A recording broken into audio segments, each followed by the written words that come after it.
You're listening to Fishing the DMV with your host, Thomas Ahrens. Fishing the DMV is brought to you by Jake's Bait and Tackle, located in Winchester, Virginia. If that doesn't get you jacked up, I don't know what will.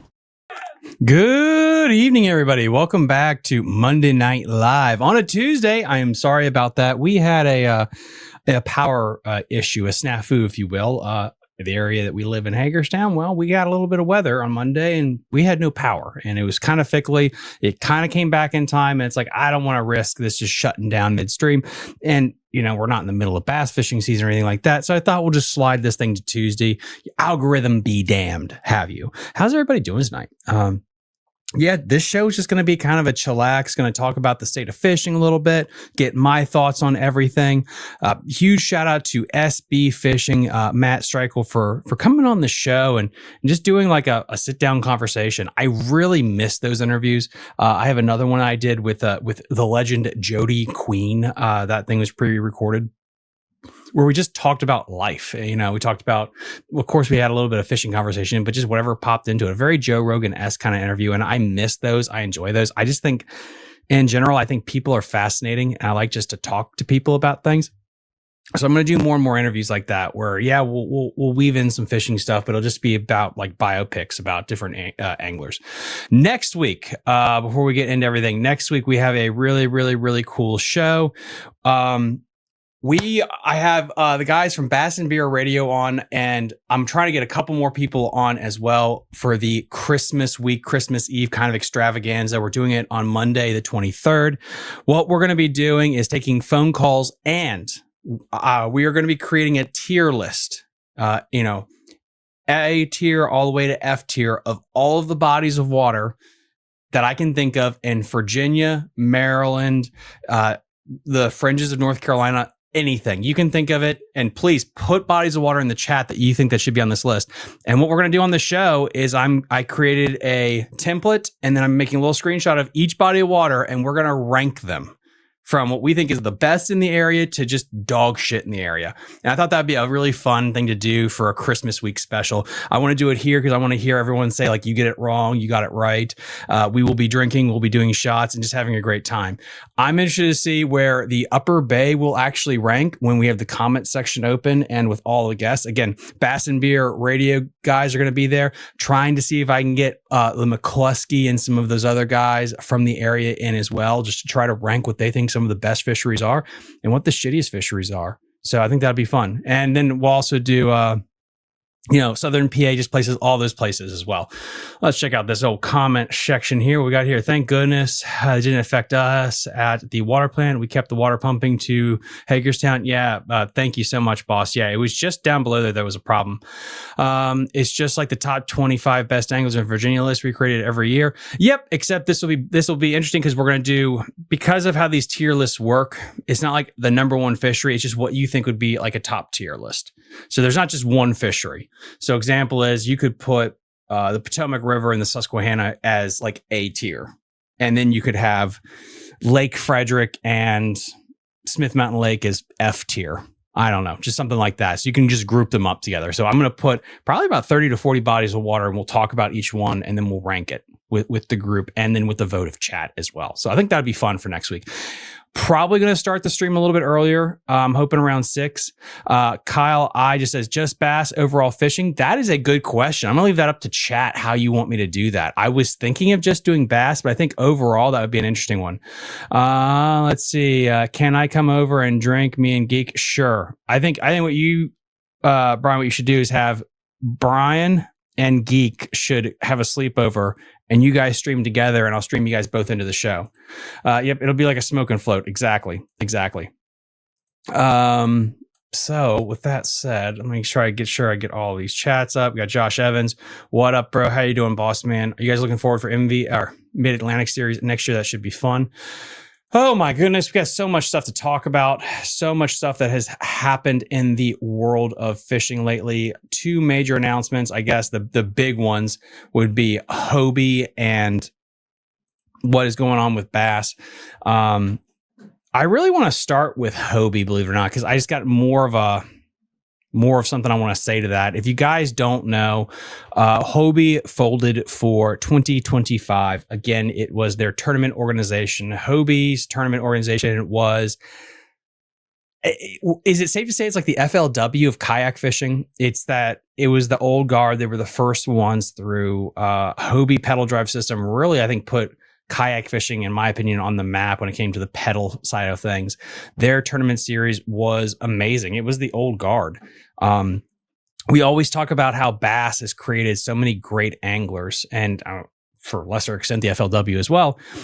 Hobie was the one that I would dare say created a lot of really good kayaking sticks. A lot of kayaking sticks came out of Hobie. Not just Hobie, of course, but they are the old guard in kayak. And it's sad. It's really depressing to see that they left like they did. And there's some reasons I want to get into today. I have their announcement that was created on their Facebook page. I thought about sharing their Facebook page and blowing it up, but that was annoying. So I copied it to a Word document so I can blow it up here. Kind of want to go through all the wording and so I can kind of give you guys also my thoughts on what was said and what this actually means for fishing, because it's quite I think it's quite powerful stuff here.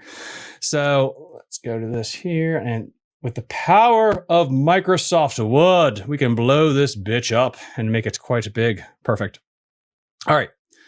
So this again is from their Facebook page. This is the announcement here. We apologize. We haven't been able to formally address the 2025 season prior to this point. The B.O.S. evolved from a single annual event. It has hosted 1, 2, and 3-day events all over the country and has adopted as a series as the demands of competitive kayak fishing fluctuated. We say that to acknowledge the B.O.S. is flexible and will continue to focus on what we believe our strategic position needs to be to maximize our impact for the anglers, the sport, and our brand. With that said, we will not be hosting a 2025 series as you've come to know it. We're going to talk about that in a minute. To be clear, this is not due to the perceived drop in attendance. As a nonprofit tournament series, we do not rely on angler entry fees or memberships to function as others do, and are built to provide premium experience and payouts for who does come, not who doesn't. We have always had tremendous support from our anglers, the host communities, and our great sponsors. We truly can't thank you all enough. However, after 6 strong seasons, we need to take a step back to evaluate the landscape, opportunities, and our future goals of this series. Coming out of this break, we hope to provide more timely announcements on future events and ultimately bring the B.O.S. back with more momentum, community, and opportunities for anglers in the future. Thanks again for all the support up to this point. We will continue working hard for our anglers. However, that looks for the future. That looks for the future. I think I said that right. Hobie has always run events for their products to be used and enjoyed, and we definitely plan on doing that again. So that was the announcement that they made. A couple of interesting things here I want to hit on. And this will lead right into Bass, by the way. Number one, with that said, we will not be hosting a 2025 series as you've come to know it. Now, I don't like the wording there just because it's like, does that mean there's something else coming down the pike, special events or whatever? No, that just basically means that the series is dead. There's no series in 2025. To be clear, this is not due to perceived drop in attendance. Okay. So right out of the back in this statement, they're quenching this, they're nipping this in the bud immediately. Really like this with a press conference letter. It's not because of the drop in attendance, allegedly, because they're nipping that right in the bud. And I like how this segues into the next sentence here.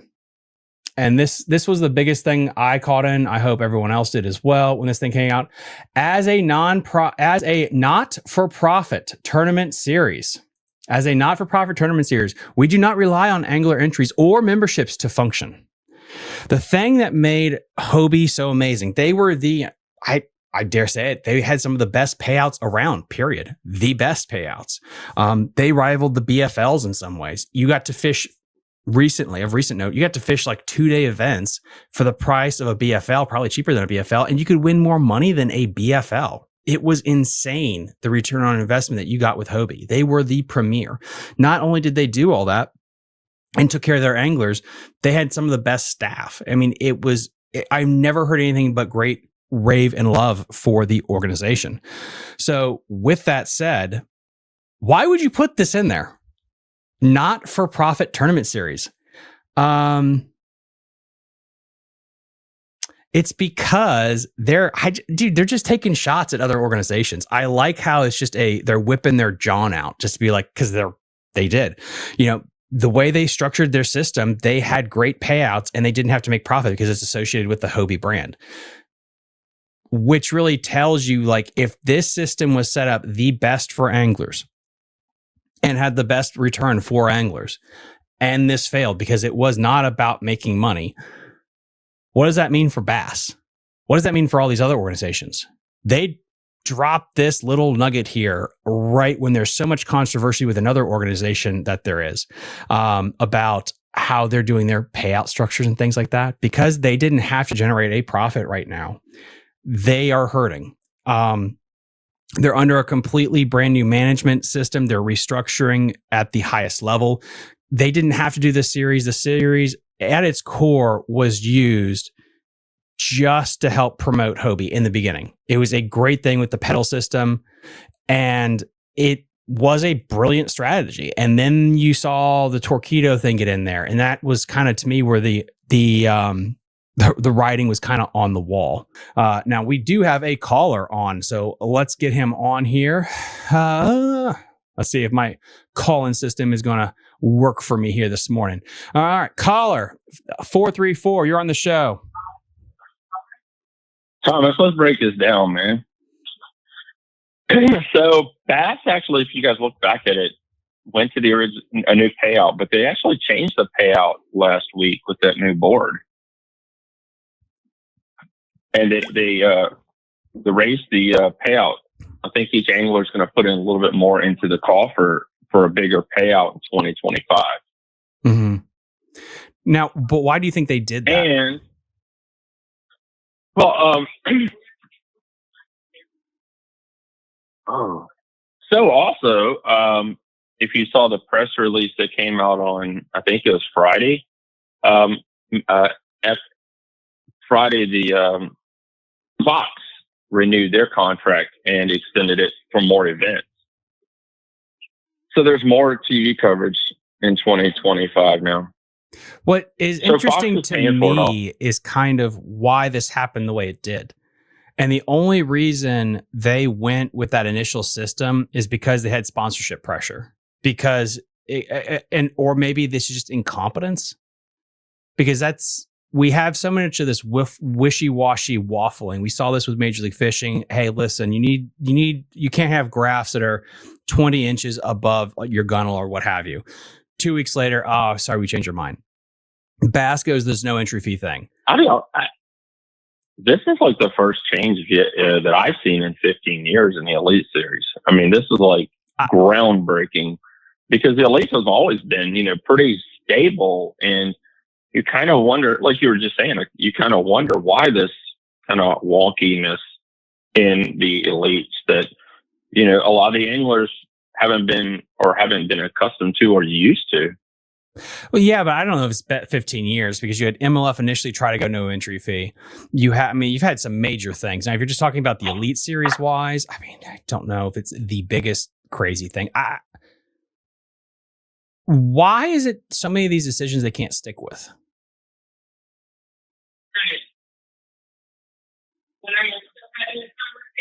Yeah, I don't. The question, I guess, is, I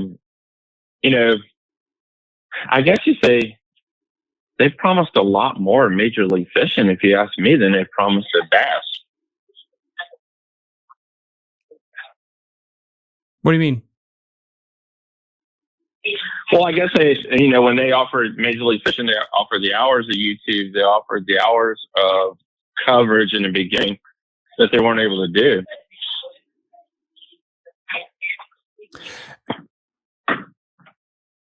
I mean, if you want to like throw into it the fact that Bass had to waffle back on it, then potentially, yeah. Because, yeah, MLF promised a lot more in the beginning, and then they slowly had to dial it back. But Bass also tried to do the same thing and had to slow. So, yeah, I mean, they basically did the same thing. They tried to promise the moon in either time they could actually deliver on it. Yeah. We'll see. It's going to be an interesting 2025, and like you said, a lot of changes, and you kind of wonder who's going to last through the. I mean, everybody lasts through the season, like we had on our show last week. So a lot of people have already kind of established their budget and sponsorship, but you wonder what's really going to happen in 2026. And that to me was the big thing. Is the reason you're going to do that.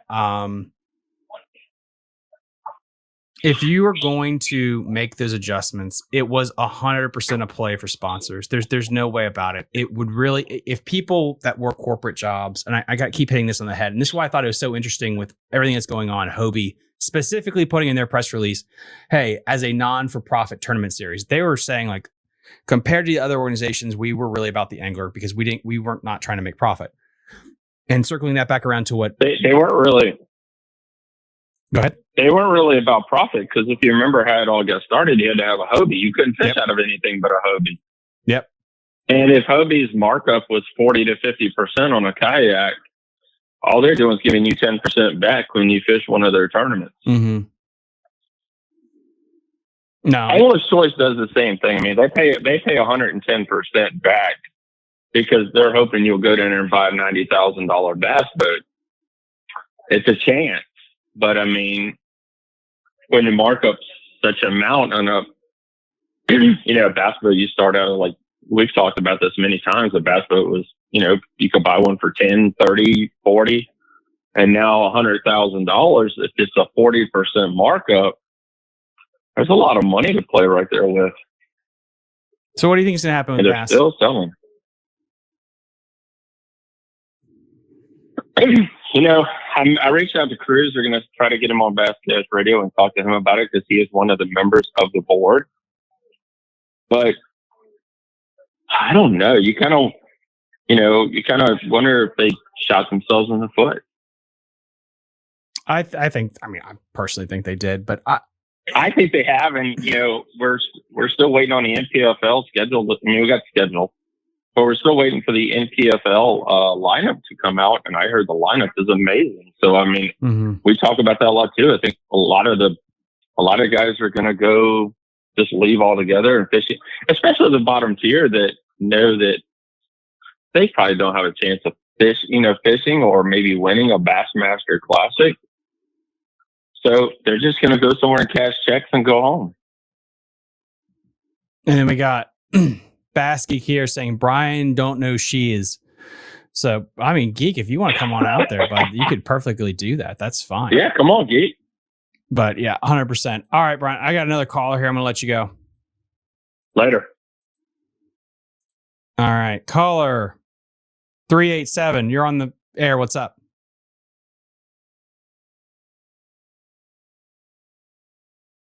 No, and he dropped. All right, sorry. So you got to stay on the thing if you want to. We got Josh here. It was never only fishing out of a Hobie only. The only event that was / is Hobie only is Hobie Worlds. While it was never a for-profit series, it 100% was about profitability. The series was a brilliant marketing vessel for Hobie. This is also coming from a Jackson guy. Now, 100%. It is interesting, though, that they did have some of the best paybacks ever.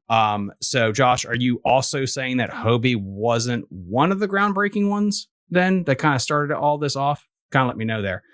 No, but absolutely. It is interesting that they're gone. And now 100%, like, was anything 100%? No, but now we're going to be splitting hairs. I mean, are we going to say that Bass is 100% for the anglers, 100% for the profitability? Like, I would think that Hobie was way, way, way more for the anglers than BASS. I mean, I'm sorry. Now that's going to affect all of you cult members out there. I get that. You can drink the Kool-Aid and then go to the Jim Jones internment camp later, but it's an absolute I don't know. I just get kind of tired of the whole bass cult kind of mindset with all that. Like, it'll be interesting to see what they kind of do in the kayak world as well. But if they're stuck in the bottom tier there, so if they're stuck in the bottom tier there, is it going to be any better than the bottom tier at Bass? Dude, that is absolutely, who knows? Who knows? And then, Paul, if you want to come on the show, let me know and I'll send you a link and I can get you on this bad boy as well. And we got another caller. Nope. And he dropped too. I wonder if my signal's bad for the call on thing. It might be what it is.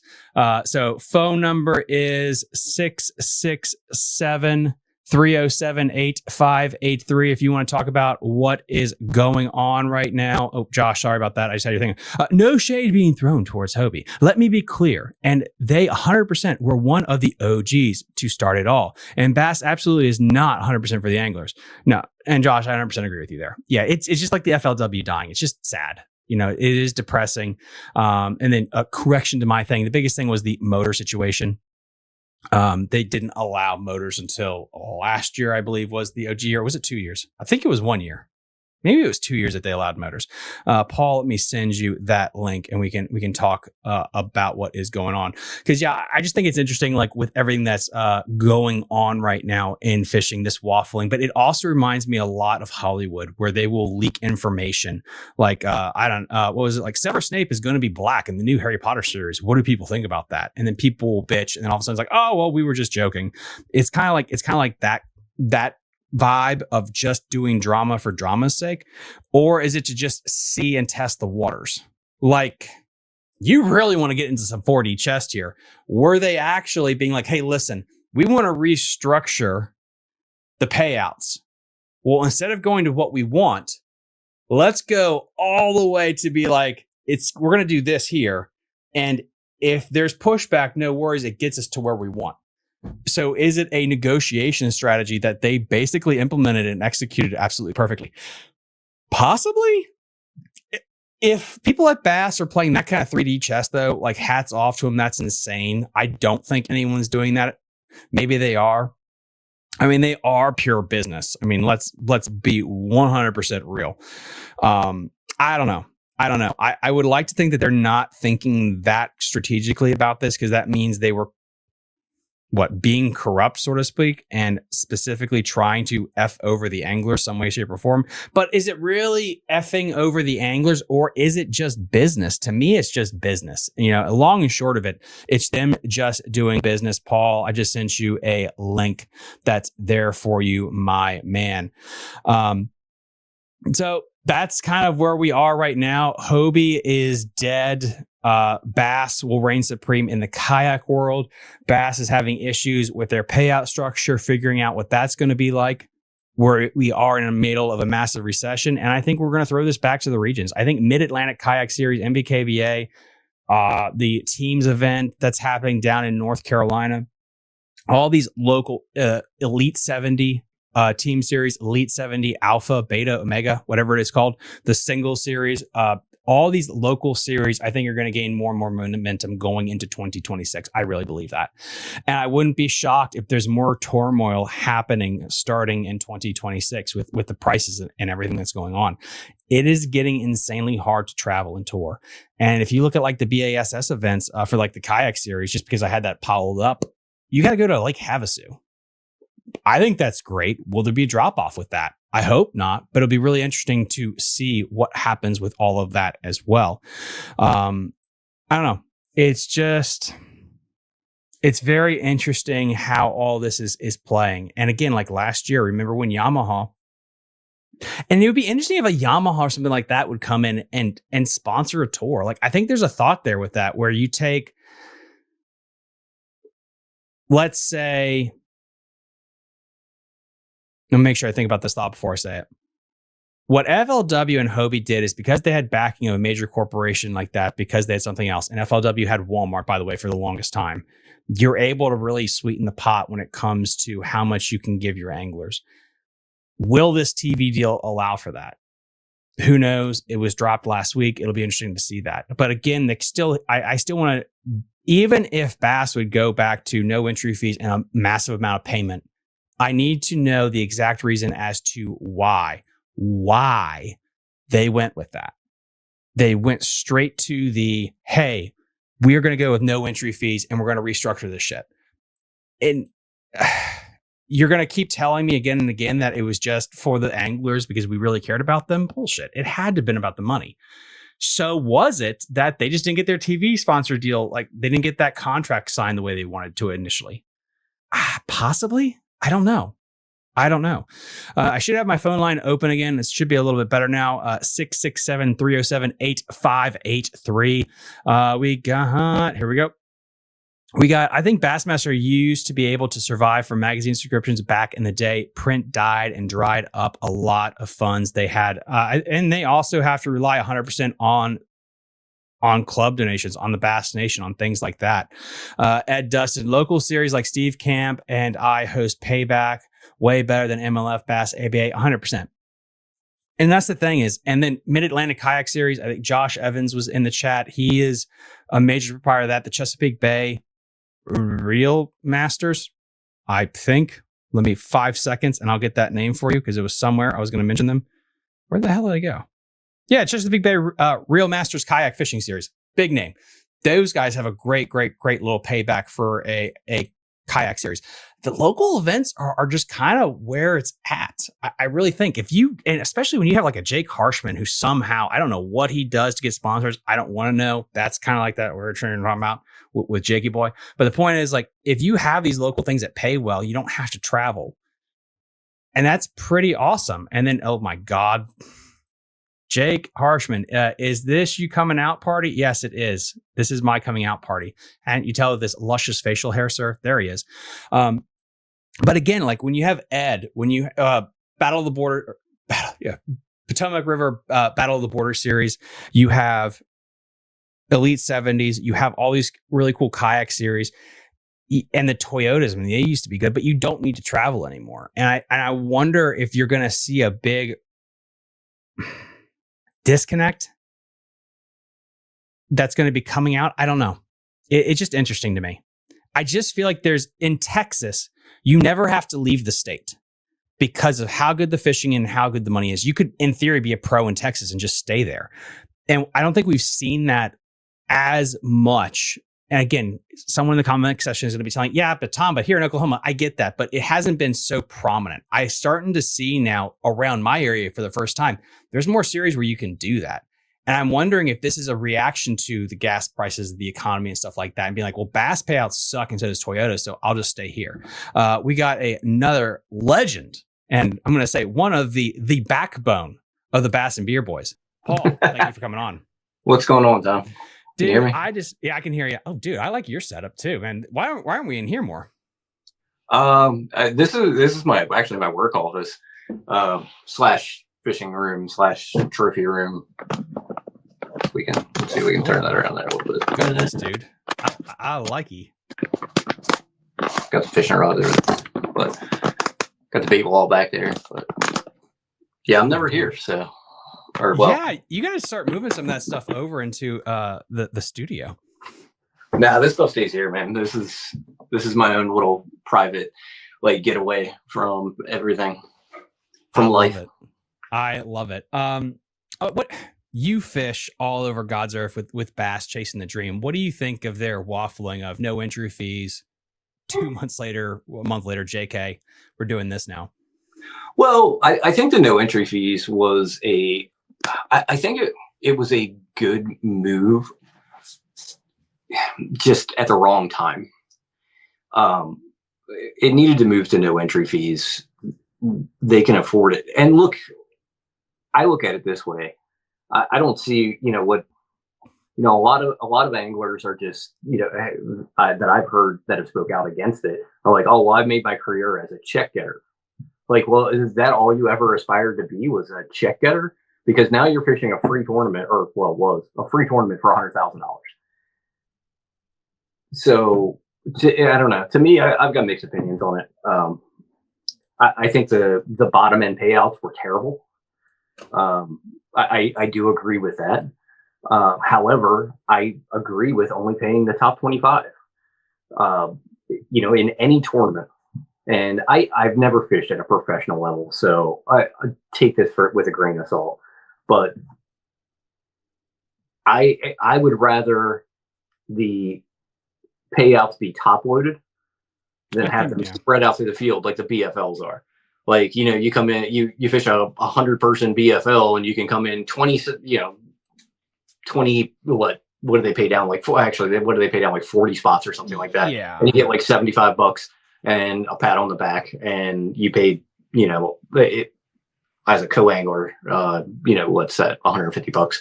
So you get like half your entry fee back.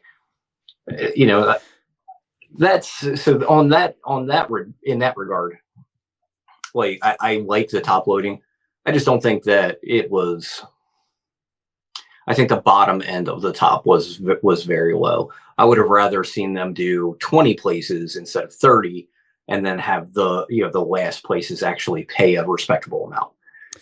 I agree with that. I think my thing is the why, and we will never get a straight answer from this. We won't ever. But in the halls of corporate, was it because the sponsors are saying this gives us flexibility in 2026 when it comes to contract negotiations, that we don't have to be liquid for, let's say, $100,000 for 3 pros to pay entry fees or whatever?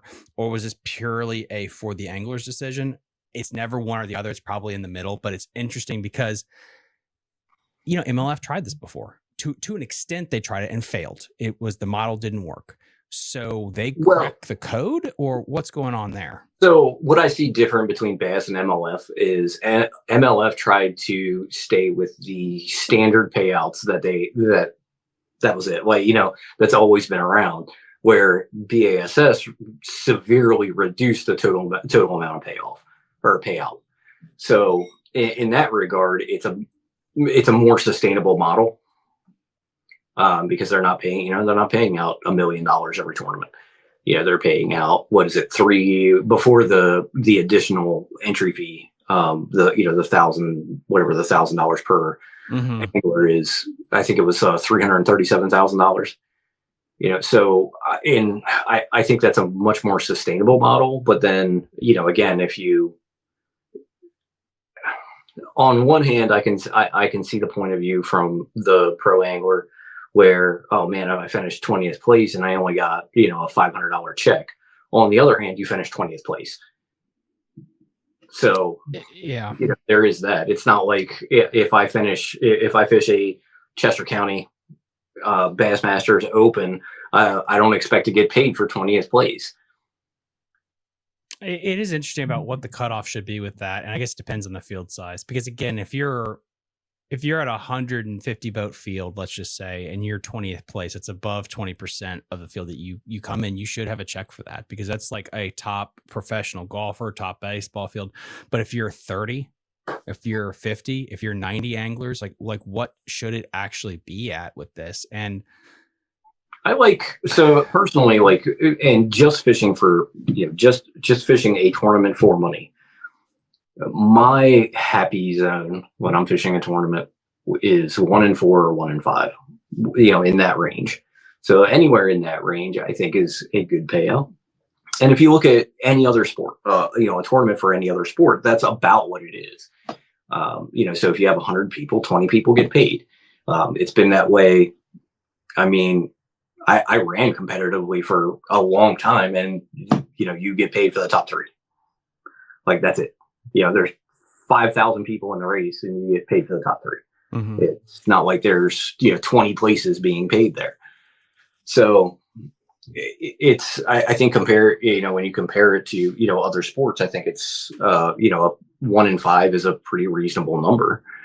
But again, this is just an amateur's opinion. Somebody that fishes a lot of tournaments, has been chasing that Bass Nation dream for a long time. Finally made a national championship. And before I pick, because we got a bunch of chats I want to get to, and then again, guys, if you want to call and complain about anything right here, 667-307-8583. I got the phone line open. I'll take one more call tonight. How do you think of the health of Bass Nation right now? Do you think it's good where it's at? Do you think it's still got a long way to go to get back to the glory days? I can tell you that from a state level, A lot of states are losing members, and I think it's mostly because of the, like you were mentioning earlier, the uprising of these, quality local trails. Who wants to fish the, the opens and travel, all over the country when, you can, make a reasonable amount of money fishing at home. Same thing with the, the Bass Nation stuff. You could fish your state qualifier trail, but like next year, I got to drive 19 hours to Wisconsin, for a 1 in 250 shot of potentially, or a 3 in 250 shot of potentially making the Bassmaster Classic. Well, I think this is where, like, baseball analogy here, the grassroots are broken. Yes. They need a better grassroots system. It used to be, and then Caller, I see that you're in the queue. We got a couple. I'll get to you in a second. Hold on. FLW, in one weird aspect you could look at it, was the bullpen for the Bassmasters, because you look at like a Jason Christie, a Erlen Ayler. I got that name messed up. They started, Brent Ayler. They started in FLW.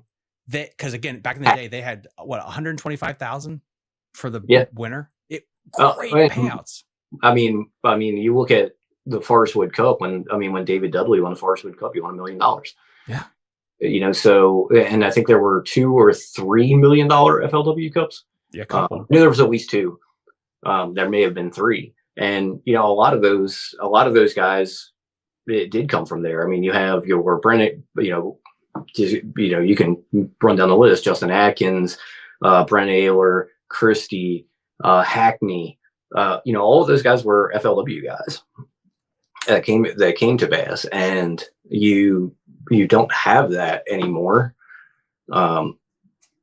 Simply because the opens have gotten, I think one of it is the opens have gotten so good that, let me close my work laptop here. But what was interesting is what Christie said on a hot mic, and I think a couple of other people said this too, is you would start at FLW to get established and get sponsors, and then you would make the transition to Bass. This was the place where the pay was good enough where you could get started, and once you had yourself established and money, you could gamble on the opens. And I feel like that's what we're missing. I think you can still do that, though. I mean, if you look at I guess on the other hand, you have to qualify for the invitationals now. And the FLW tour was just, as long as you had the money, you could fish. Exactly. I mean, there were people that were fishing the FLW tour that had no business fishing at pro level, or a quote unquote pro level, just because they had money.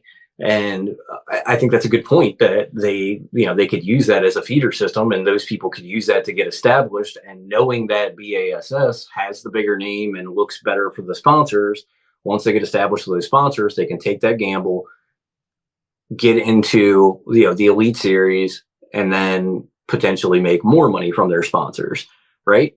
Because that's just how the way it worked. The FL, there were a lot of great anglers that were on the FLW tour. I mean, Scott Martin, one of the best anglers that ever fished the FLW tour from a performance perspective.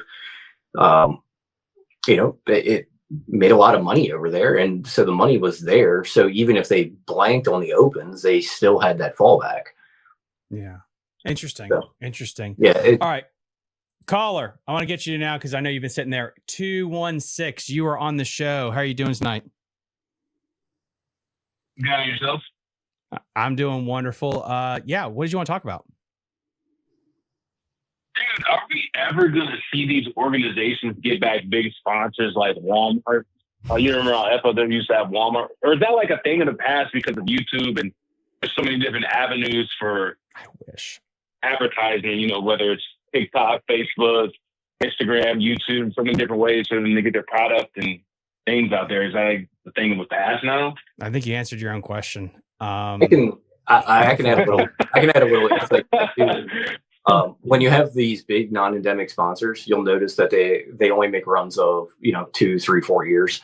The problem with these big non-endemic sponsors is you get a marketing guy in there who it really believes in it, but their turnover is so high. So that person goes, The next person who comes in is like, why are we spending money on this? And so they drop it. That's why in these bigger companies, you really only see 2, 3, 4 years out of them. And that's just the nature of the corporate world, especially in marketing. Like that's one of the first, when a business starts not making, I won't say losing money because they're never losing money, but when they're not making as much money, the marketing team gets overhauled. And when that marketing team gets overhauled, they want their own thing, and you lose a lot of that. And that's the biggest problem with non-endemic sponsors, in my opinion. Yeah, I mean, yeah. Just an opinion from somebody who's worked in a corporate world and had a little bit to do with marketing in the past. So, what do you think about that? I mean, God, that's just straight up the truth, man. It's just tough to see. I just wish things would go back to the good old days. But I guess the way these organizations are, they're just going to keep getting divided, and there's more and more new organizations that are just going to keep popping up because everybody wants something different. Yeah, and I've said this 1,000 times, but it was just a timing issue. If you go back, like a quick little history, NASCAR blew up and a lot of New York hedge funds got pissed because they missed it and they didn't realize, oh, this is a cool thing. So ESPN invests in Bass and they sell it. 5 years later, Bass Live hits. I really believe if they held on to it for like 6 more years, or if the technology was there faster and Bass Live hit, I don't think ESPN might sell them because that was the missing link. And it was just a timing thing that messed up, because look at how crazy the technology is right now with what we have. And with what Boyd does over there with MLF and with what Bass has, it's insane the coverage we have. When I was a kid, I remember them running the VHS tapes off the boat to plug it in. And now where we're at, this is a sponsor's dream, but it's just hard to get them to come back once they've left. And allegedly, if this TV deal with what Bass did, it is legit, that's kudos to them. That's awesome. But I don't know. I get really, really hesitant when people, one reason FLW went off YouTube, and this is from an insider, is because YouTube shows the numbers. You can't lie. They're there. They're public. When you create it on your own platform like Bass Live, if you would want to, you could fudge the numbers a little bit when you're going to ask for money. It's a smart business decision. But there's a whole other thing on the back end about being able to stream and how many people you can have access it. That's another point. So if Bass did that specifically for the business reason of, I'm just saying, if you're in their mind of being able to manipulate the numbers, how accurate are they and what are they actually seeing so they can get these things? I don't think they're as good as they're saying they are. That's just me, because I don't think a business would ever tell that. But it'll be interesting. It'll be interesting going forward to see if this contract with Fox really is the end all be all or not. But who knows? Who knows? I mean, I would say that if Fox is extending the deal, then Fox has definitely seen something. Mm-hmm. They have access to their own data, right? So if they don't see something, again, we're talking about big companies here, and I don't care who you're talking about. If you were talking about Hobie earlier, if it's Bass, if it's FLW, MLF, NPFL, the bottom line is money. Yep, it's profitability. And they can say that the Hobie, it was nonprofit as much as they want. In the bottom line is it was about profitability. It was always. It's always going to be about profitability. A company doesn't do something unless they think they can profit off of it. That's just bad business.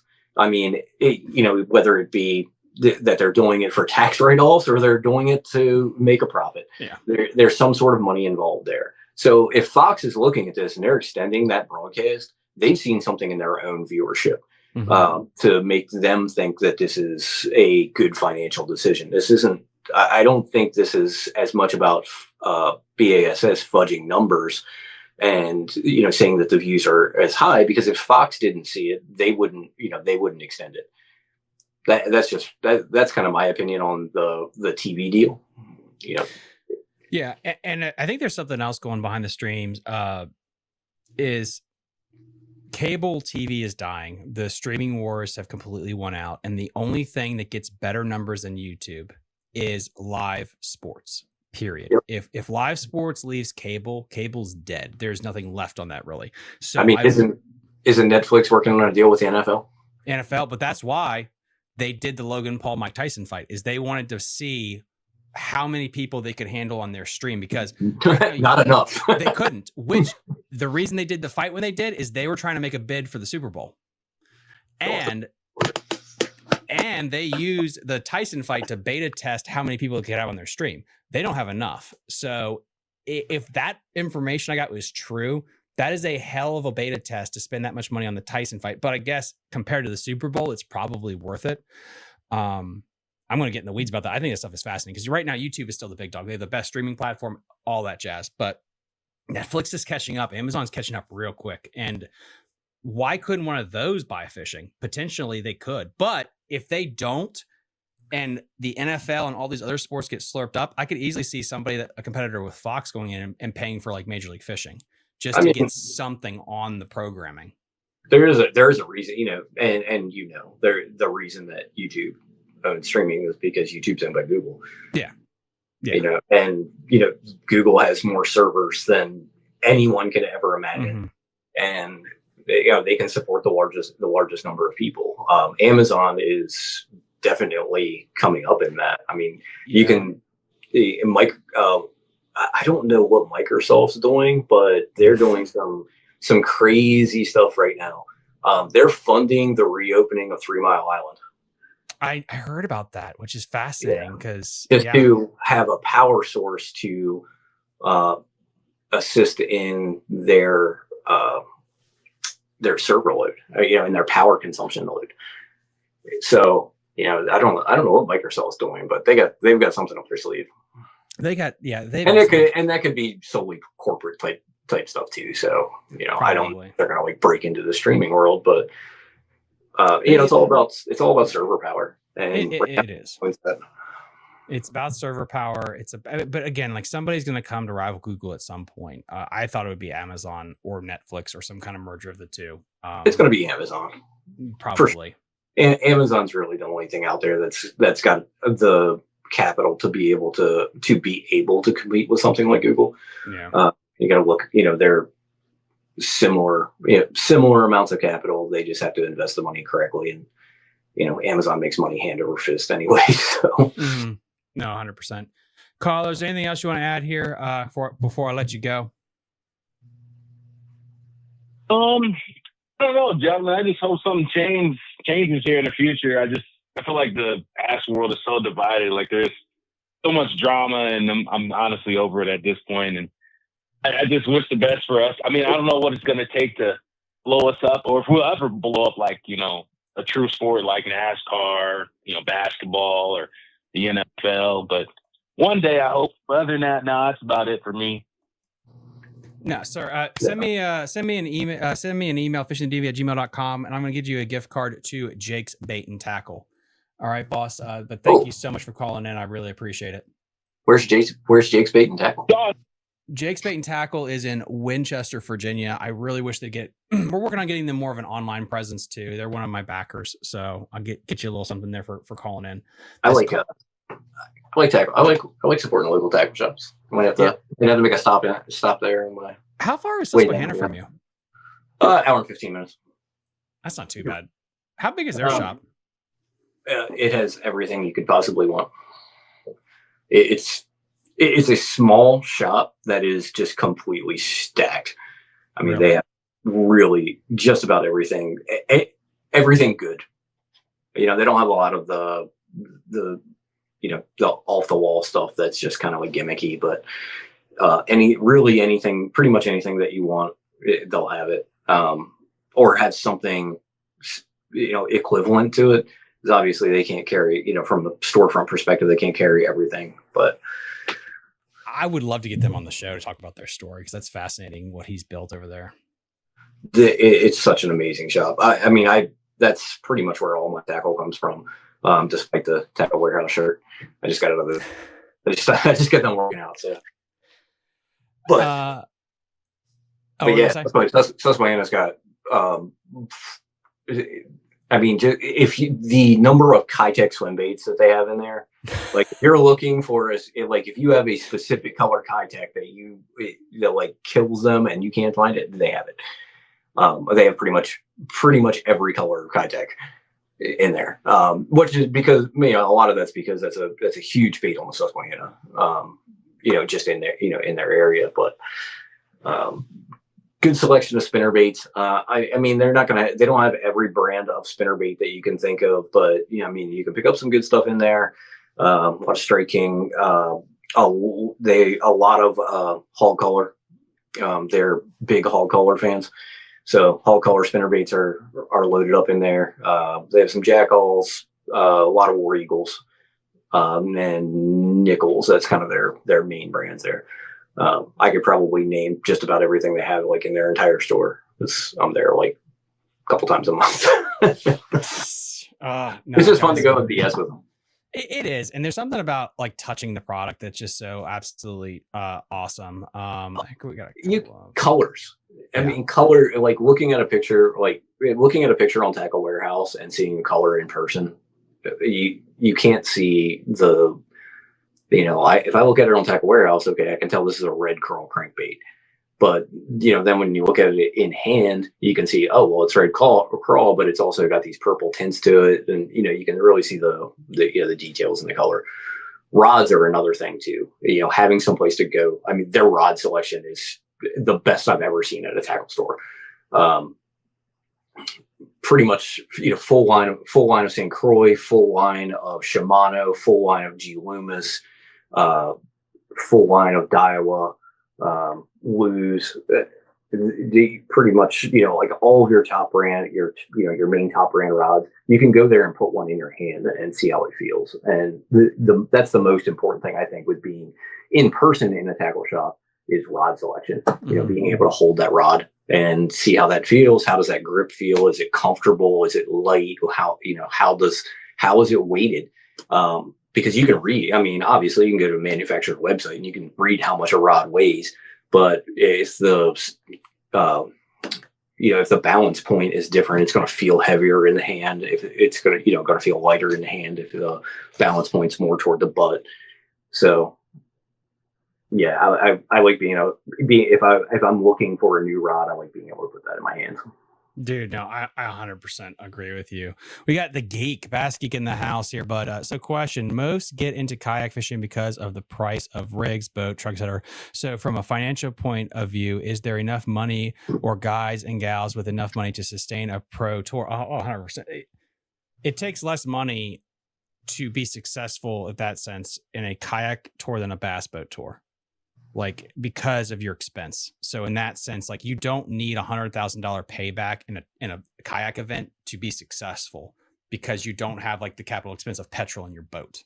So if that makes any sense, like equipment's still expensive though. Oh yeah. Yeah. I mean, there are guys I've seen these guys kayak rigs that have $20,000 into their kayak. After with electronics and everything, electronics and motors and all of that fun jazz, and then the kayak was $5,000 itself. So it's not cheap. It's definitely not cheap to get into. But cheap is it's cheaper. Cheap's a relative term. Because you can be a semi decent rig, let's say, is $5,000 to $10,000. You can go 20, of course, but that would be like in bass boat. You can have the high end, but let's say 10 to 20, let's say 5 to 10. That is still insanely cheap compared to what you need to get a fiberglass boat with everything decked out, basic forward facing center, all that jazz. But again, I've got my boat without front electronics was $70,000. God, I already had the front electronics, so I just pulled the front, my Mega 360, my 10-inch Helix, and my 10-inch Garmin, and my LVS 34. Pulled that off my old boat and threw it on the new boat. And that's getting credited for the front unit, getting credited for 3 batteries because I already had lithiums. So I did add a little bit on because I upgraded to the Quest. So that ended up costing. It was listed at $69,900. It was listed at $69,900. I added about $800 on that. The credits kind of offset most of the price of upgrading to the Quest. So I was like, right at $70,000 for a new bass boat, and that's not a top of the line boat either. I mean, that's Is that crazy? yeah. I mean, I have a Skeeter ZXR 20. That's their lower end full size bass boat. I mean, it's not like an FXR. I mean, I would have spent probably would have spent another 15 to 20 grand if I got an FXR. That's insane. But Hank, I hope that answers your question there. It's like, yeah, it could work. The other issue is, like, in my personal opinion, a lot of people in the comment section will kill me on this. Kayaking's got to stop competing with bass of like, let's go to Lake Guntersville, like the bass, but screw that. The Susquehanna River, that was literally made for kayak tournaments, and they had 300 kayak competitors at the kayak event last summer with really good payouts. Like, go to places that are kayak-ish bodies of water, and that'll work perfectly. Again, like, there's so many places that is suited for that. So Hank, hopefully that answers that. You can have both. It's just different strokes for different folks. Go to smallmouth rivers and things like that. There's another good question here. I will find it. Here we go. Go get them fishing. Curious what one league with a well thought out structure would do to the sport. We could still have your professional qualifiers and then have the grassroots all under one roof. Too many pros right now. You do not want a monopoly 100%. You do not want a monopoly. You need to. If you have a monopoly, things get way worse. Look at history of business. It's never good if you I like have a monopoly. I like how he put pros in parentheses, because one of my biggest pet peeves is when they started calling the boaters in BFLs pros. Mm-hmm. You're not a pro. You're a boater. Yeah, it's like you're the average everyday fisherman, just like anyone else. And I think it created a really entitled image, that, hey, everybody thinks they're a pro, and everybody thinks they're, deserving of these sponsor dollars, which led to the dilution of the sponsor market. But that's just a point. Steve doesn't want to hit the same place back to back. More river stuff in the works for the next season. Yeah, I was just using the Susquehanna River as an example. Is I like it when they go, like, they went to the New River. They went to some really cool places. Like, the New River had 2 smallmouth state records, I think West Virginia and Virginia for the longest time. Like, you can go to some cool ass places in a kayak, because again, you can do catch, photo, release. You can go to places that the BPT just would love to go to. Just lean into that marketing campaign of going to these smaller places that have donkeys. I had Dave Hartman on, who runs the North Carolina kayak thing. They got some banging lakes in North Carolina that you can't have a 200 boat tournament, but dude, kayak fishing, that would be perfect for it. So yeah, Lake Falls in Jordan. Like if the BPT didn't exist, not that they're that great since they killed all the grads, but yeah, but back when they first went there, back when it was kicking out 40-pound bags. Oh my god, dude! Like, and they'll come back. The Okeechobee, the Oka Tank event will be interesting. I cannot wait to see what the weights are going to be for that thing. Yeah, that's good. That's going to be cool. Hey, I have something to mention. Just some off of a conversation that we had last week. I think it was when we were talking about the hummingbird changes. Yeah, with the new. So I actually thought this was really cool. The Explorer models are the same exact price as the Helix SI Gen 4s. Oh, there you go. 12 inch is $26.99. There you go. So, and here's the kicker. And I'm a huge Hummingbird fan. I'm not like advertising for them or anything, but it includes VX mapping for the entire country. Oh. Which, if you think about it, if you buy it by region, I think they have 6 regions worth of maps. So they're $100 to $150 a piece. So that's, say $600 value. I think this is such a weird thing.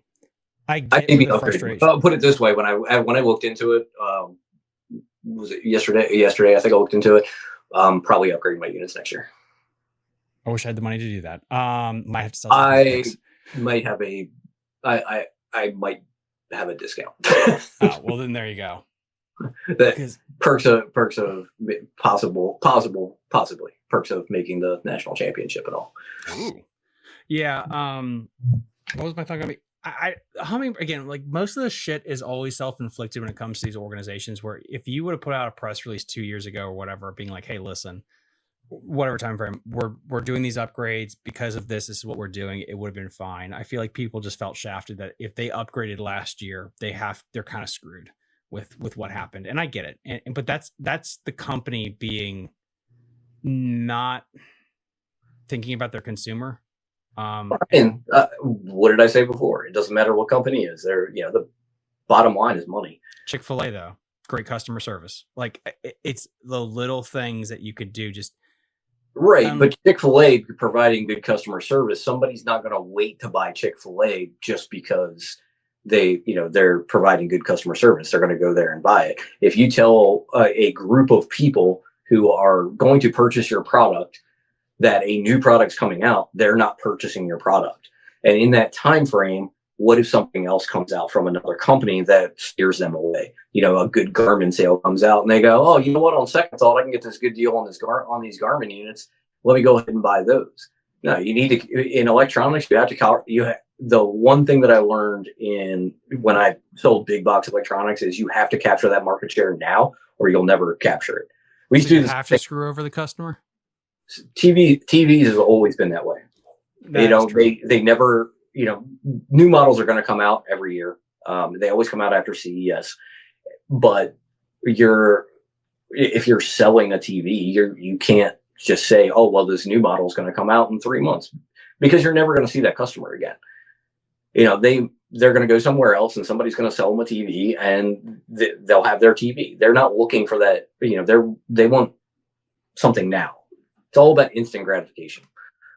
I've got a comment on Instagram. Thomas, who do you think has won the electronic wars? That's Garmin, because they don't have to. The question was on Instagram from GPAS36 is who won the electronic wars? I think Garmin, because they don't have to. This is a side project for them. They could quit tomorrow and they're perfectly fine with it. So they create products that can last multiple generations. That's why they're not pumping out new products every year like so many of these other companies do. Garmin could jump out of the freshwater fishing world and never look back. They wouldn't even think twice. All of their money in the fishing world is made in saltwater. Yep. Look at the units that they're putting in these saltwater boats. It's the 80. They have like an 8622. It's a 22-inch 86 series. I want to say it's like $40,000. It's insane. Yeah, you're not putting that. Nobody's putting that on their bass boat. Yeah, but they have $30,000 and $40,000 units that go into these saltwater boats. The amount of money that they make in the freshwater world is a drop in the bucket compared to what they make in the saltwater world. And that's not even counting that Garmin is a huge global industry involved company that doesn't just do fish finders. Yeah. They could probably not sell a single product for the rest of existence and make billions of dollars off of their GPS patents. And because of that, they're not pressured to create technology that has to be upgraded every year. They can create a good product that you can stick with for a couple of years and it'll be back and integrated for a lot of things. Because like you said, this is not their bread and butter and they're allowed to do that, which really sucks because it's like Apple that doesn't have to sell an iPhone. And then all the other competitors are like, well, how do we compete with this when they can do this and we can't? And I think Lowrance has been the best so far of trying to keep up with the Joneses. Humminbird, I've just never... Again, I have Humminbird. I have the Mega 360. I had the 360. To me, it just felt like they rested on their morals too early. Back when Alton Jones won on, I think it was Hartwell with this elusive side scan thing. They were very innovative, and it just felt like they, rested on their morals too long when it came to new technology and stuff. It felt like it took them too long to get into the game with this. Maybe there's some stuff behind the scenes when it comes to different patents and things that prevented. There's a lot of patent stuff that goes on with it, and the technology that's used in forward-facing sonar. There are a lot of patents around that, so there's only so much that you can do.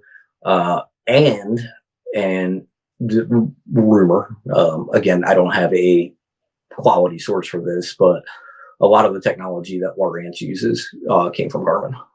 That makes sense. That makes a lot of sense. I think look at an Active Target 2 and look at an LBS 34. Yeah. Their dimensions, size, shape, everything is almost identical. So, kind of explains why the Lowrance is so good, and they just tweaked enough of it to, not be, not compete with Garmin. That they're making their own product for their users, and Garmin's making their product for their users. And then Hummingbird's out here like, well, we can't get a slice of the pie, because we can't use this technology. Are you running all Hummingbirds next year? Correct. No, I'll run Garmin for obviously. Obviously, yeah. Like, I like the interface. That's the biggest problem with upgrading my units, because if I upgrade my units, I'm putting a 12-inch Hummingbird on the front, and then I'll have a 10-inch Garmin, and that'll just annoy me. So I'll have to upgrade that too.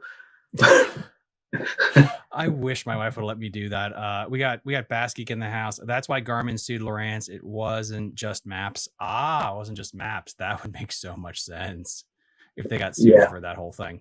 And I'm sure part of that lawsuit was a partnership-ish.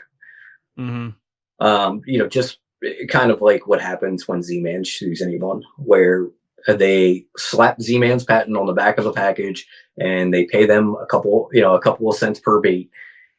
The same thing. I'm sure the same thing happened between Garmin and Lowrance. No, dude, I 100% believe. Jake, when is it my turn? Dude, I thought you're in a cop car right now. What's going on? The phone line is still open if you want to call in, but I don't want to get you in trouble with your wife or your partner. I know they're two different people. Let's see. Are you fishing the early bird, Thomas? If I get my boat ready, yes, I will. I'm also buying a house potentially in January. What's the early bird? It's the early bird tournament on Four Locks, which is just above Big Slack. It's in February. I think it's the last week of February. Oh yeah. So you got to come up and pre-fish Big Slack with me, because you're going to enjoy this shit show. Okay. Just let me know when to come. Yeah. Cause that's in October. It's not that far away. I mean, that's what, near Hagerstown? Yeah. It's in between. It's right near Williamsport. It's below Williamsport, because I think you come here in September or October, I guess. I'm not coming there. Oh, you're not going to go fish it? No, I'm not fishing. I hate it. I think that schedule sucks. Ooh, because it's also I'm not team. a big fan. It's team. I love the team format, but I don't like the schedule. I don't like having potentially, because if there are over 35 boats, they're going to Deep Creek, which means then I have to travel 3+ hours to 2 tournaments instead of 1, because they're fishing the Pocomoke too. So not a big fan. If I was for sure that it was going to be on Big Slack, which is a couple hours away, it's not too far of a drive, I'd be down. But having 2 tournaments with that much travel, I've got so much other. I'm tournament director for Maryland TBF, so I have to manage all of those tournaments, and it gets to be a lot. Why are you doing that job? Out of curiosity. So that the Maryland TBF didn't die. Pretty much. I mean, that's really the reason that the president, myself, the current treasurer, the current vice president are in the position that we are, is because it was going to die. And if an organization dies, it's never coming back. And it's such a fun thing to fish that. There was a lot of stuff that happened a few years ago with the guy who was running it that kind of turned it off. I mean, when I first started fishing it, we had 20+ teams that fished it, and then we dropped to like 9 because of some stuff that happened in the way that it was ran. And we've gotten back up. We went from 9 teams. We had. I think we had 19 teams this year that competed in at least some of the tournaments, and I think we had 14 that competed in enough tournaments to qualify for the what do they call it, the divisional semifinal, or the national semifinal, which is Maryland, Delaware, and DC. So that was on the Potomac this year. It'll be on the next year. It'll be on the Nanacoke, and then 26 it'll be on the Bay. I don't envy your job. I really, really don't. It's really not that bad, and we're pretty relaxed. So it's scheduling is really the only thing that'll drive you absolutely insane, especially when it's a Maryland TBS. So you're trying to schedule your tournaments in Maryland, and trying to schedule on the Potomac or the Upper Bay is just absolutely asinine. Especially since we need to have our tournaments early so that we can get our qualifiers in and registered for the semifinal, which has to be, so we have to have all of our tournaments done by August.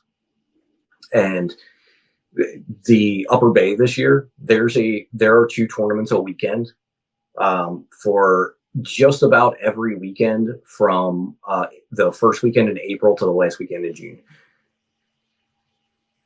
My God. So, we ended up doing our first tournament. We're doing our first tournament March 22nd on the Potomac. So it's going to be an early cold water tournament. Then we're going, then we have a tournament on the Bay. Then we're in May. So we go from the end of March to like the first week of May because we couldn't fit anything in April. Like there was nothing available in April. And then I think what do we have? One on Conowingo in June. That should be fun. July will be on the Nanticoke. And then I think we have 2 in July. There's an Upper Bay tournament or a Happy Grace tournament there somewhere. And I'll also put that, guys, in the link. I'm going to open up the phone lines for 5 seconds. 667-307-8583. Let's get one more call in. Let's get the lines open. And okay, we got 2 calls right now. Eeny, meeny, miny, mo. Okay, 724. You're going to be the last caller tonight. Can you hear me? I can hear you. How are you, Thomas? Oh, how are you doing, boss? I'm not too bad. I mean, you guys are talking about all these tournaments and stuff, and I figured I'd come on here and maybe drop a little MAKBF juice for the people that are listening out there. Okay. If you would like to know, guys, this is Jake Harshman. He is the face, mouth, and earpiece for Mid-Atlantic Kayak. And a great little thing right here. We have, no. And we have Matthew Weimer said, is this his police partner or his partner? Well, they could be one or the same. We don't know. Anyway, with that little comment done, go for it. So, I mean, we took some time this spring at the end of this year, and we looked at how we wanted to structure everything for next year.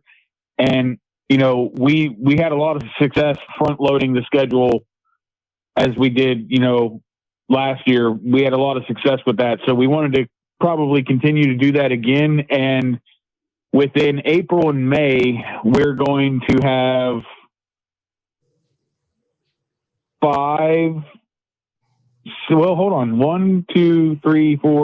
6 tournaments between April and May. Jesus, wow. That's a lot. But we're gonna lead off at the very beginning of April on the Conowingo, and out of kayaks on the Conowingo in the beginning of April before they do the closure, the Pennsylvania closure. It's going to be lights out there the first weekend of the first weekend of April. It can be tough, as I heard you guys talking about. Go ahead. Yeah, so Conowingo can be early April, and Conowingo can be tough. I've fished Conowingo a lot, and it can be tough. But you're going to see some giant bags, and you're going to see some people that giant just bags, don't yeah. Yeah.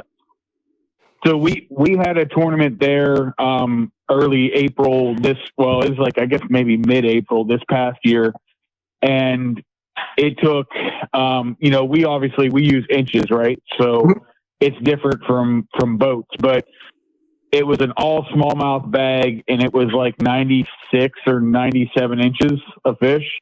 I believe that. That equates to about a 20-pound bag of smallmouth. Mm-hmm. I'm surprised. I wouldn't be surprised if somebody broke 100 inches up there in April. If you get on a right largemouth bite, you can get some giant largemouths up there that time. No doubt, and that's one of the reasons why we like the Conowingo so much is that it plays into everybody's strength. It could be if somebody's a good largemouth fisherman, or they like to fish. Maybe, if there's maybe grass, I doubt that there's grass that early, but it plays into a little bit of what everybody can do. And that's kind of one of the reasons why we wanted to start off there in the Conowingo.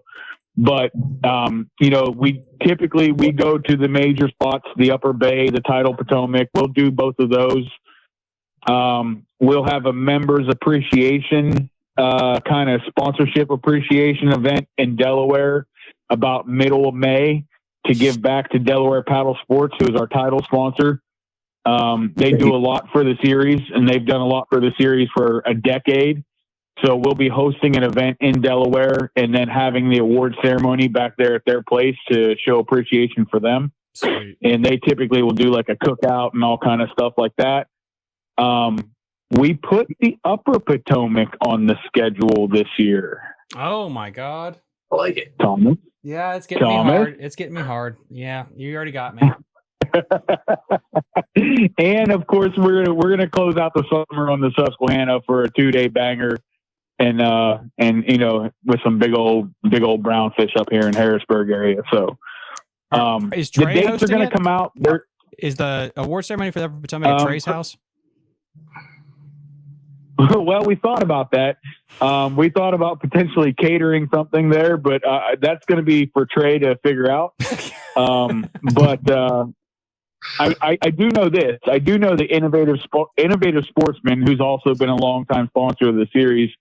They're going to be a returning sponsor this year again, and they're going to be doing some really good things for the series. And to that end, we wanted to kind of give back to him. And putting an event there on the Upper Potomac and putting an event on the Susquehanna, both areas where his kayak excels in that type of environment. So naturally, if his kayak excels in that type of environment, maybe it influences people to buy one. So we want to try to give back to the sponsors as best we can. And that was kind of one of the reasons why we did that there. So, but the dates are going to come out. I'll give everybody the first date. It's April 5th, Conowingo. That's where we're kicking it off. But after that, between April 5th and July 12th and 13th, there's going to be a lot of really good, high-quality fishing happening. No, and then we'll definitely, guys, we'll get Jake back on here to talk about whatever we want to talk about and hype that up. Before you leave, though, what is going on with Hobie? What people say there's a bunch of stuff we can't talk about. Was it a Diddy party? What is going on? Why can't we hear about the reasons? So here's the thing, man. Hobie is a company that is in the process of trying to be sold, right? And when a company is trying to be sold, they're trying to make themselves profitable. To make themselves profitable, as you know, and anybody in business knows, you have to trim the fat, right? To make the B.O.S. really didn't make Hobie any money. Yeah. Right. Did it help them sell boats?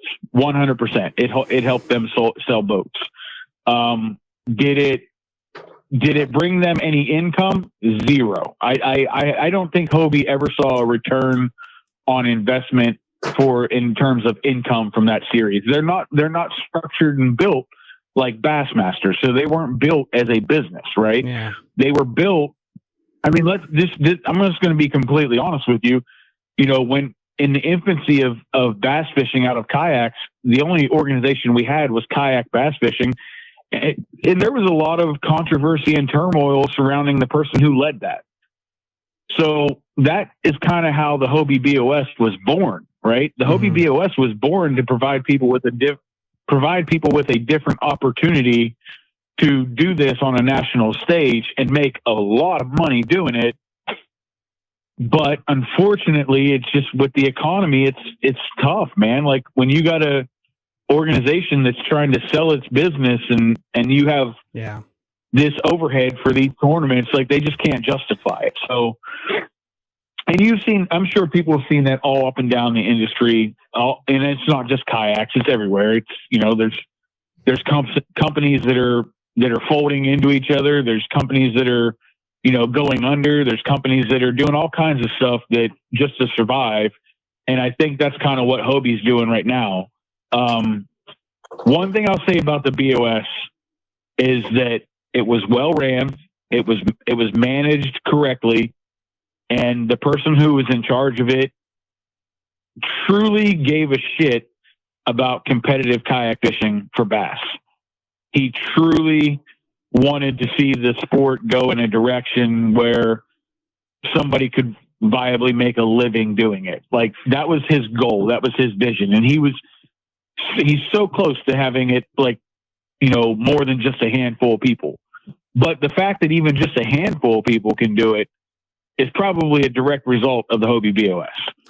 Do you think Um, that those good people will go to someone else like Bass or whatever, like the brain trust that made that work? I have too many close friends involved there to Fair give enough. my opinion Fair on enough. that. Well, let me ask you this. I don't want to say that. Are they the FLW of the kayak world, so to speak? Who? The Hobie? Yeah. No, they were the Bass of the kayak fishing industry. Damn. Okay, there you go. With that. Wow. The fact, so here's the thing, man. Like, here's the thing with Bassmaster. I think Steve-O runs a really good program. I think he runs a really good tournament series. I cannot get on board with traveling for bass because they're structured in a way that they're trying to make money for themselves. I don't really truly think that they give a shit about kayak fishing. I think it's just a way for them to make money. So, and you kind of see that with the fact, like, you look at the Bassmaster Classic out of a kayak, you know, oh, hey, we're going to have you guys do it early in the week and just kind of give you 15 minutes of fame on the stage. And like, the way they started it out in the first couple years, you could tell that they didn't really care until we started pitching a fit and stopped going. And then they had to hire somebody who actually fished out of kayaks just to keep it going. The other part of that is that they take like 30% off the top of the entry fees for themselves or for their operating costs or whatever the hell you want to call it. Hobie didn't do that. That was like a 95% entry fee return for anglers. But, So yeah, but I look at, finish your thought, Jake. go ahead. Me personally, I don't want to participate something that is more for them than it is for us. Fair enough. Paul, you can. Yeah, just 30% does seem like quite a bit, but having run some larger tournaments, the cost that goes into just running a local tournament, not even like a national level, no media coverage, nothing like that. The cost of running a tournament is tremendous, especially and I'm working with volunteers, so I'm not having to pay anyone to work there. I couldn't imagine, how much money that we would have to either raise or funnel into that to, make it profitable for everyone, right? So that it's profitable for the kayak. I'm not defending them by any means. It just tricked something in my brain, I think what's interesting is, let's say that the Hobie was the perfect model, but the perfect model just went under. Does that mean the model can't be done correctly, Jake? Like, I mean, that's the thing is, like, we all agree that their payouts and everything they did was banging, but in their press release, they were like, yeah, we're not here to make money and things are happening, so this doesn't work anymore. Well, can someone do this model correctly, or is it just has to be like a philanthropist billionaire that doesn't need the money to make it work? So, I mean, I think that more could be done to make sure that the anglers are the ones truly benefiting. Right now, I just feel like the way Bass is structured and the way that they're set up, it's a money grab. It's a very, man, I don't want to take away from what it is, because if you win one of those events, that's special, right? Mm-hmm.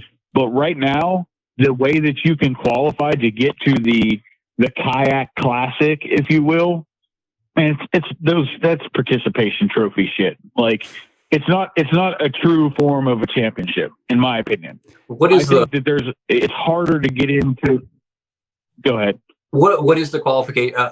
It's like you fish like 3 out of the 5 tournaments or something like that, and they take then like the top 40 in points or something. So I don't know exactly what it is this year. I don't know if they've changed it, but I know in years past, like if you finished in the top 5 of any tournament, you made it in. If you finished in the top certain number of points, you made it in. But then they also opened it up to the states and said, okay, well, every state Bass Nation gets to send somebody too. And it's like, okay, well, then that somebody turned into like, well, you can send 3 people or you can send this. Like, hold the hell on. Like at this point, we're literally just sending people that didn't do shit. Like, I mean, so the Classic really wasn't, it's not something you had to attain to get to. Jay, I had this conversation with a friend of mine the other day who's fishing the Bassmaster Kayak series this year, and it's not, they've marketed that terribly because it's not a kayak classic, it's a kayak Bass Nation championship. It's not a classic. I mean, I get, it's not, you know what I mean? I get that, but if you're going to do that, that's part of the, I feel like that's part of the problem, that with them running it, saying that, right, if you're going to, it's a classic, but then you put all these in, and it dilutes the quality of the people that are in it, and it's kind of misrepresenting what it really is. If you're going to do that, I feel like you need to. If you're going to do that, I feel like you need to move it away from the Bassmaster Classic thing. I totally agree. Yeah, I 100% agree. When I found out, how it was and how you qualify for it, I was like, it's the Bass Nation Championship. Like that's all it is. It's that grassroots, right? Like we do for boaters. It's its own thing, and it's cool, and you get a lot of, it's special if you win it, but it's not the classic, right? And the classic is I mean, my opinion on it is this, right? If you're going to have the event with the classic, if you're going to have it with the Bassmaster Classic, then only the people that finished in the top 5 of every event should be the ones getting in. And if that means that only 10, 20, 30 people are showing up, then only 10, 20, 30 people are showing up. That's a championship. My opinion, it should be just like, it should be just like the Elite Series.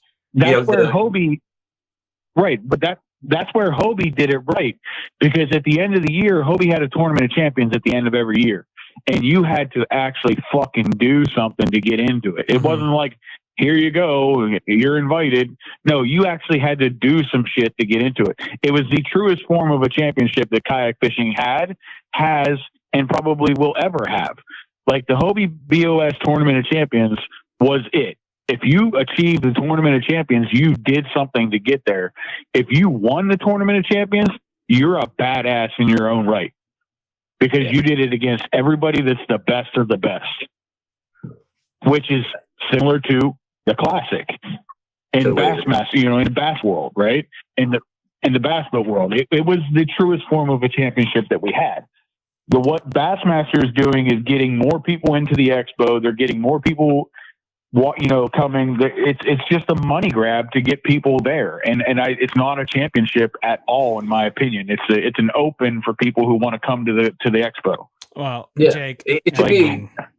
I mean, if you have the kayak series, right?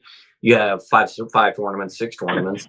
It should just be, the top 30 or whatever arbitrary number you want to throw out there in point. In my opinion, the top 30 in points. Those are the people who deserve to go there because they proved that they can fish all over the country and finish near the top, right?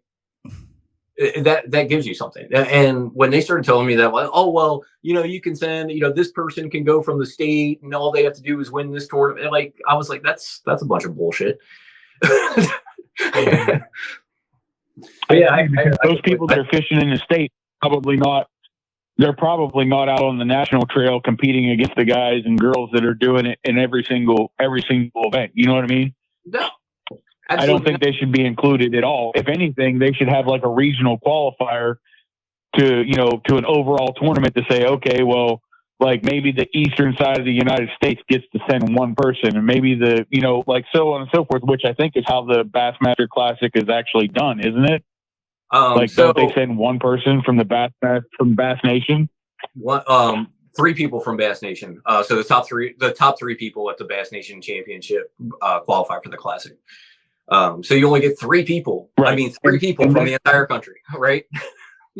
Three of them. That's fitting. Like, that means you had to do some shit to get there. Yeah, and it's even harder now because it used to be prior to this year, it was a 50 boat. It was like a 55 boat tournament, and the top 3 went. Now it's a 250 boat tournament. So like if you make it now, like you did something. Yeah, but yeah, I'm totally in agreement with you. Like if it's going to be a classic, quote unquote, it needs to be, there has to be a higher level of qualification standards, in my opinion. Jake, But I really appreciate you. I could agree with that. I really appreciate you coming on here. We'll have you on again, as the guest, and we can choose some scenery together. A question did come in. Let me see. Are you guys? Let me show the screen here. So Smalley's Chaser channel said, "Is MAKBF partnering with MD Bass Nation Kayak Series?" ? I don't believe we have any partnered events worked out at this point. We're going to release our schedule, and if someone wants to partner with us, we're open to that conversation, but we're going to release our schedule and go from there.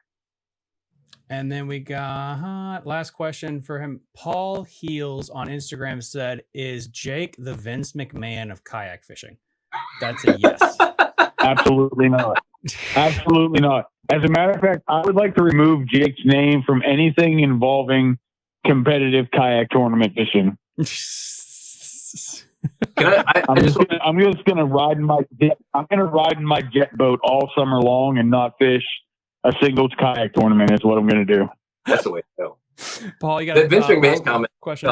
It kind of made me think of something that Jake said earlier about having somebody who ran about it, that cared about it. I think the biggest problem with any sort of trail, whether it be kayak or a boat trail, whatever it is getting someone that not only has the drive to want to make it better for the anglers, but has the time. And that's what we're losing we're losing those people who have the ability to do that. I mean, Maryland Bass Nation has been ran by Roger Trezester for 30 years, give or take.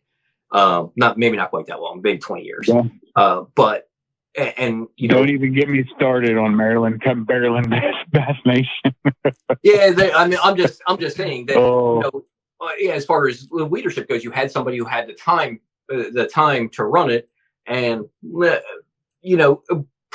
was a lot of time invested there, and it takes a lot of time to run a trail and do a trail properly. And you probably know that, doing the MAKBF, it's that the amount of time that it takes to run a trail properly and make it successful. It's a part-time job that you don't get paid. Unfortunately enough for us, right? Yeah, you don't. But fortunately enough for us, in the way we've done it in all the years that it's existed, is that we have a leadership group, right? And there was, the way the group was structured is we had one president, and he was kind of the deciding person. And then we had, 4 additional group members that all had individual strengths and jobs.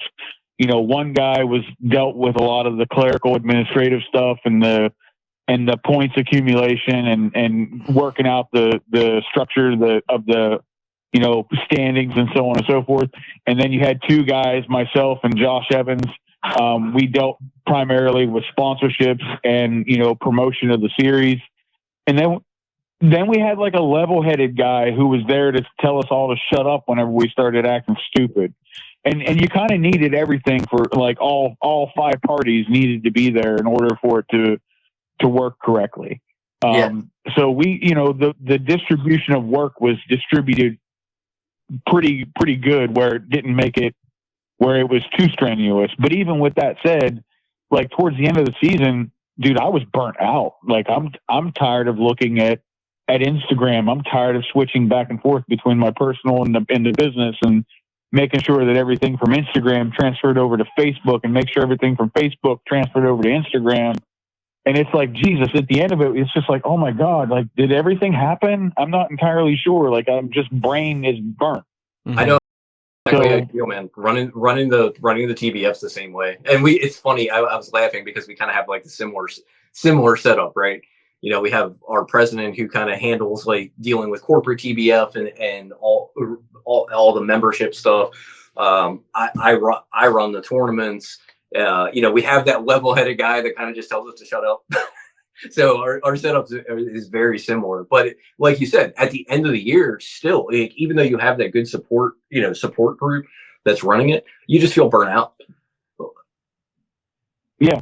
When our tournament of champions happened in October, like when our TOC happened in October, I was so glad that I didn't have to look at another single thing. And then I remembered, I was like, oh shit, I have sponsors I have to post about for this. Well, let me get back on. You know what I mean? It's like, it's just a lot. It's a lot. Yep. You know it. And, you know, Yep. Honestly, when we're done here, send me a friend request because we could probably bounce a lot of shit off of each other if you're looking to that. Look at this, dude. Finding I'm you totally down with that. Because finding you more one thing that in Bumble. One thing that I'm terrible. I need a better friend than Thomas is what I need. I mean, that's not much. I don't know I don't know if I'm that guy, man. All right, so as this gets awkward in the dating realm, we will Every time I message Thomas, it's always his wife that responds. So he didn't even give me the time. I mean, like he just has Carly Bird take care of it. Yeah, have the secretary take care of it. Yeah, you need the help, right, Jake? that's what it is. Deal with Jake. I don't want to deal with him. Oh my gosh! All right, boss. I'm gonna give you a buzz here whenever. I'll give you a buzz here soon. We're gonna get you and your friend on the show for that special after hours event. Paul, any closing thoughts before we get out of here? Shameless plug for Maryland TBF. It is a team trail, 5 tournaments, drop one. If anybody is interested in fishing a trail that can qualify you for a national championship level event, I have been to a couple of national championships. They are a ton of fun. Send me a message on Instagram or Facebook. I'm pretty easy to find. I'm probably the only Paul Batters that you'll see on either one. But if anybody's interested, it's like I said, team format, boater for our trail. Then it's a draw tournament after our trail is over. But fun trail. We have a lot of fun. We're a friendly group of people. We keep it pretty relaxed. And if anybody's interested in fishing it, just give me a holler. There you go. In Mid-Atlantic, because I suck at acronyms, so I'll just spell it out. Otherwise, I sound like Forrest Gump. Mid-Atlantic Kayak Association as well, guys. Their schedule will be dropping here eventually whenever Jake decides he wants to drop it. But first event, April 5th. Go check that out. As you guys know, I am running the social media for the Raleigh Fishing Expo and the Richmond Fishing Expo. So if you guys want to come on down there and see me, you can. And we will be seeing Bass and Beer Radio, and I got a couple more guests hopefully coming on next Monday. We're going to be doing a drinking call-in show, and we're going to do a tier list system for every body of water in Maryland, Virginia, and like the brim of North Carolina. We're going to do a tier list of what we think the best ones are and the worst ones. We're going to get it wrong. You guys can tell us that we're full of shit, but let's see where the Upper Bay stacks with everywhere. So I think that'll be fun to see what everyone votes on. Like, subscribe to the channel, and we'll see you next time on Fishing DMV. That too. You can be on the show too, bud. Bye. You're listening to Fishing the DMV with your host, Thomas Ahrens. Fishing the DMV is brought to you by Jake's Bait and Tackle, located in Winchester, Virginia. If that doesn't get you jacked up, I don't know what will.